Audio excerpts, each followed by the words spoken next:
वाल्मीकि रामायण में स्वप्न शास्त्र का जिक्र किया गया है और इसी से जुड़ी एक घटना आज हम आपको बताने जा रहे हैं। जब रावण के द्वारा मां सीता जी की पहरेदारी में एक राक्षसी को नियुक्त किया गया था, उस दौरान उसने रावण समेत लंका के विनाश से जुड़े सपने में क्या क्या देखा था, आइए जानते हैं। नमस्कार दोस्तों, स्वागत है आपको हमारे चैनल LK मोटिवेशनल पर।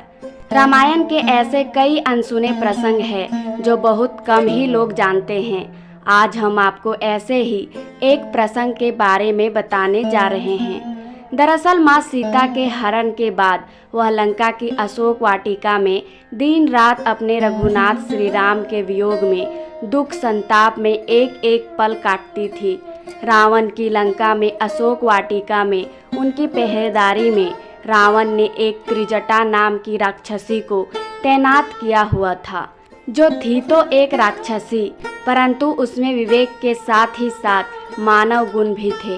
त्रिजटा जन्म से ही असुरी थी, लेकिन उसमें अपने पिता विभीषण के कुछ गुण राम भक्ति के भी थे और वह मां सीता के दुख को समझती थी। त्रिजटा वहाँ की सारी राक्षसियों में से सबसे बूढ़ी थी। एक बार जब वो सोकर उठी तो उसने वहाँ रहने वाली राक्षसनियों से कहा कि अब रावण और इस लंका का अंत होने वाला है।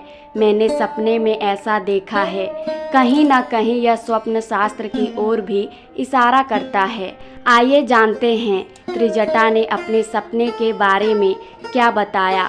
उससे पहले अगर आप अभी तक इस वीडियो को लाइक नहीं किए तो एक लाइक और सब्सक्राइब जरूर करें।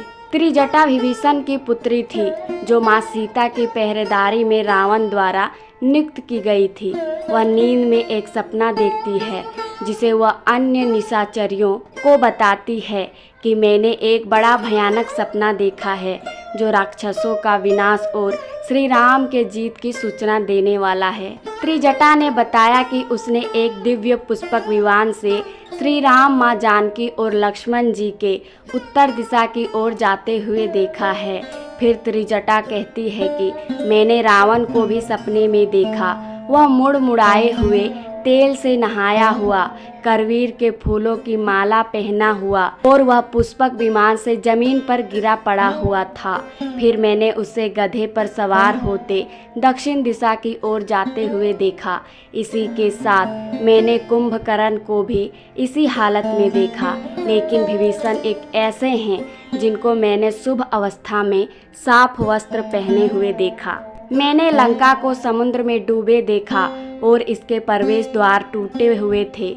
मैंने सपने में यह भी देखा कि राम के एक दूत जो वानर रूप में थे, उन्होंने लंका को जलाकर भस्म कर दिया है। ऐसा सुनकर सब निशाचनियां भय से कांप उठी। तभी त्रिजटा ने कहा, यदि तुम प्रायश्चित करना चाहती हो तो माँ जानकी के शरण में आकर उनसे क्षमा मांग लो और उन्हें प्रणाम करो।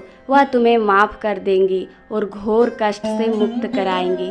आगे त्रिजटा लंका की उन सभी पहरेदारी निशाचनियों से कहती है कि मुझे ऐसा लगता है कि माँ जानकी के सभी मनोरथ अब पूर्ण होते दिखाई दे रहे हैं। अब रावण का विनाश और श्री राम की परम विजय निश्चित है।